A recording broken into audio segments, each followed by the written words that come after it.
প্রিয় জব প্রত্যাশী ভাই ও বোনেরা, আপনাদেরকে স্বাগতম। গণপ্রজাতন্ত্রী বাংলাদেশ সরকারের কর কমিশন কার্যালয় তাদের নতুন একটি নিয়োগ বিজ্ঞপ্তি প্রকাশ করেছে, যেখানে আপনারা নারী পুরুষ সকলেই আবেদন করতে পারবেন। আমি এই ভিডিওতে বিস্তারিত আলোচনা করব, কবে আবেদনটি শুরু হবে, কবে শেষ হবে এবং আবেদন আপনারা কিভাবে করবেন এবং আবেদন করতে আপনাদের কত টাকা খরচ হবে। সকল প্রকার জব আপডেট সকলের আগে পেতে ভিডিওটি লাইক, শেয়ার এবং চ্যানেলটি সাবস্ক্রাইব করে পাশে থাকার জন্য অনুরোধ জানাচ্ছি। আমরা প্রথমে যে পদটি দেখব সেটি 6 নম্বর। দেখুন, অফিস সহায়ক। এটি 20 গ্রেডের একটি জব। এটির বেতন স্কেল 8,250 টাকা থেকে শুরু হয়ে 20,010 টাকা গিয়ে শেষ হবে। এখানে 23 জনকে নিয়োগ করা হবে এবং শিক্ষাগত যোগ্যতা কোনো স্বীকৃত বোর্ড হতে মাধ্যমিক স্কুল সার্টিফিকেট বা সমমানের পরীক্ষায় উত্তীর্ণ হতে হবে। দেখুন, যে সকল জেলার প্রার্থীগণ আবেদন করতে পারবেন। রাজবাড়ী জেলা ব্যতীত ঢাকা বিভাগের সকল জেলার প্রার্থীরা আবেদন করতে পারবেন, তবে এতিম এবং শারীরিক প্রতিবন্ধী প্রার্থীরা ঢাকা বিভাগের সকল জেলা হতে আবেদনটি করতে পারবেন। দেখুন, 5 নম্বরে অফিস সহকারী কাম কম্পিউটার মুদ্রাক্ষরিক। এটি 16 গ্রেডের একটি জব। এটির বেতন স্কেল 9,300 টাকা থেকে শুরু হয়ে 22,490 টাকায় গিয়ে শেষ হবে। এখানে লোক নিয়োগ করা হবে 23 জনকে। শিক্ষাগত যোগ্যতা কোনো স্বীকৃত বোর্ড হতে অনন্য দ্বিতীয় বিভাগে বা সমমানের জিপিএতে উচ্চ মাধ্যমিক সার্টিফিকেট বা সমমানের পরীক্ষায় উত্তীর্ণ হতে হবে এবং কম্পিউটার ব্যবহারের দক্ষতা থাকতে হবে এবং কম্পিউটারের word processing, email, fax machine ইত্যাদি চালানোর দক্ষতা এবং অভিজ্ঞতা থাকতে হবে এবং সাথে কম্পিউটার মুদ্রাক্ষরের সর্বনিম্ন গতি প্রতি মিনিটে ইংরেজিতে 20 শব্দ এবং বাংলায় 20 শব্দ থাকতে হবে। 4 নম্বরে দেখুন, 60 মুদ্রাক্ষরিক কাম কম্পিউটার অপারেটর। এটি 14 গ্রেডের একটি জব। এটির বেতন স্কেল 10,200 টাকা থেকে শুরু হয়ে 24,680 টাকায় গিয়ে শেষ হবে। এখানে 19 জনকে নিয়োগ করা হবে এবং শিক্ষাগত যোগ্যতা কোনো স্বীকৃত বিশ্ববিদ্যালয় হতে অনন্য দ্বিতীয় শ্রেণী বা সমমানের জিপিএতে স্নাতক বা সমমানের ডিগ্রি থাকতে হবে।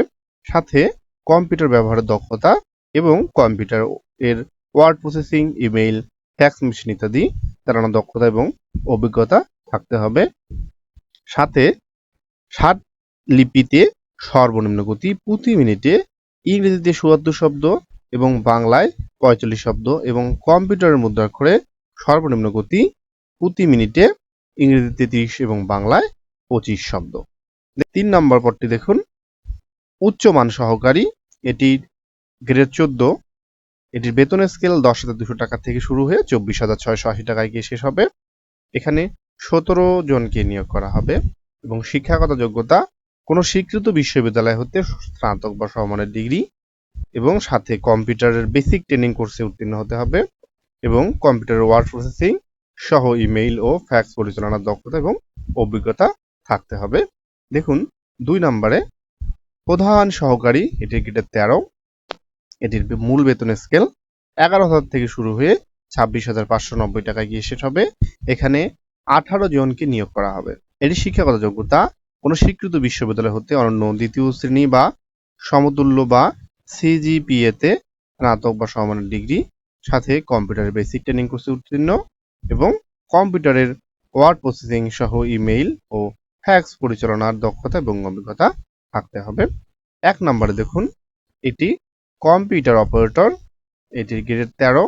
এর মূল বেতন স্কেল 11,000 থেকে শুরু হয়ে 26,590 টাকা। এখানে 1 জনকে নিয়োগ করা হবে। এটি শিক্ষাগত যোগ্যতা লাগবে কোনো স্বীকৃত বিশ্ববিদ্যালয় হতে বিজ্ঞান বিভাগে স্নাতক বা সমমানের ডিগ্রি, কম্পিউটারের মধ্যে করে প্রতি মিনিটে বাংলায় 25 শব্দ এবং ইংরেজিতে 30 শব্দের গতিসহ সংশ্লিষ্ট বিষয়ে স্ট্যান্ডার্ড অ্যাপটিটিউড টেস্টে উত্তীর্ণ হতে হবে। এবার দেখব 1 থেকে 4 নং যে পদের যে সকল জেলার প্রার্থীগণ আবেদন করতে পারবেন। দেখুন, শুধুমাত্র ঢাকা বিভাগের সকল জেলার প্রার্থীগণ এই নিয়োগটিতে আবেদন করতে পারবেন। আপনারা আবেদনটি কিভাবে করবেন দেখুন, এখানে একটি লিঙ্ক দেয়া আছে। এখানে এই লিঙ্কে গিয়ে দেখুন, এখানে আপনারা দেখতে পাচ্ছেন, এই লিঙ্কে গিয়ে আপনারা আবেদনটি করতে পারবেন এবং আবেদনটি শুরু হবে আগামী 23শে মে 2024 খ্রিস্টাব্দ সকাল 10টা থেকে আগামী 3 জুন 2024 খ্রিস্টাব্দ বিকেল 5টা পর্যন্ত। এর মধ্যে আপনাদেরকে আবেদনটি করতে হবে এবং আবেদন করতে আপনাদের কত টাকা লাগবে আমরা এবার সেটি দেখব। দেখুন এখানে বলছে যে 1, 2, 3, 4 এবং 5 নং কর্মিক নং পদের জন্য আপনাদেরকে মোট খরচ লাগবে 223 টাকা এবং 6 নং কর্মিক পদের জন্য লাগবে মোটে 112 টাকা। এটি অবশ্যই আপনাদের আবেদন করার 72 ঘন্টার মধ্যে পাঠিয়ে দিতে হবে।